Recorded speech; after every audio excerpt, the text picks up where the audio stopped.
I was sitting right here yesterday on the steps of our sanctuary with the kids for children's time, and I was talking about the story in John 9 where Jesus healed a man born blind, and he did it by spitting down into the dirt, picking up mud, and wiping it on the guy's eyes. And I used this line when I was talking to the kids about that. I said that God can use almost anything to do almost anything. And there was no discussion because they were small children. But it did catch the attention of at least one person who had the sincerity to bring it up to me and questioning, challenging, out of curiosity, my saying almost in front of God doing anything with anything. I said God can do almost anything with almost anything. And I love that I have people attend worship that will challenge those kinds of things in the context of our relationship.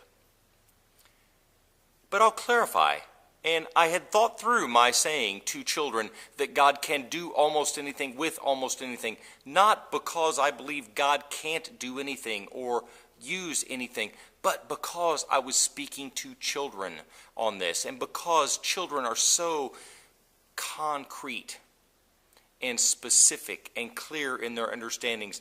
I didn't want to give these kids the idea that I'm telling them that God does anything that we ask, no matter what, with anything, because I don't know each of these kids' stories, and I don't know where they might be, or what they might have asked God to do, or to fix, or to repair, that maybe they haven't gotten the answer that they wanted.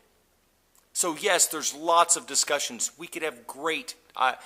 I love having the kinds of theological discussions that come from such questions about what can God do, what can't God do, what will God do, what won't God do. But in the context of dealing with small children, and you have maybe 3 minutes worth of children's time, that's not the time to open up all those concerns and questions. So thank you. You know who you are who asked me that, to push and to challenge. But thank you for doing it in a way that encourages further discussion and further conversation, not in a way that challenges me or throws down that I'm wrong and you're right.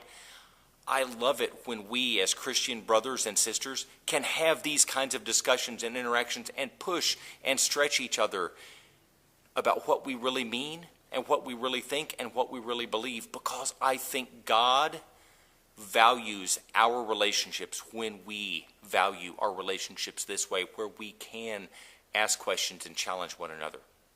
So I'll stick with and stand by that God can do almost anything with almost anything. And if you'd like to challenge that, if you have a different perspective, share it with me. Share it with other people whose opinions you value.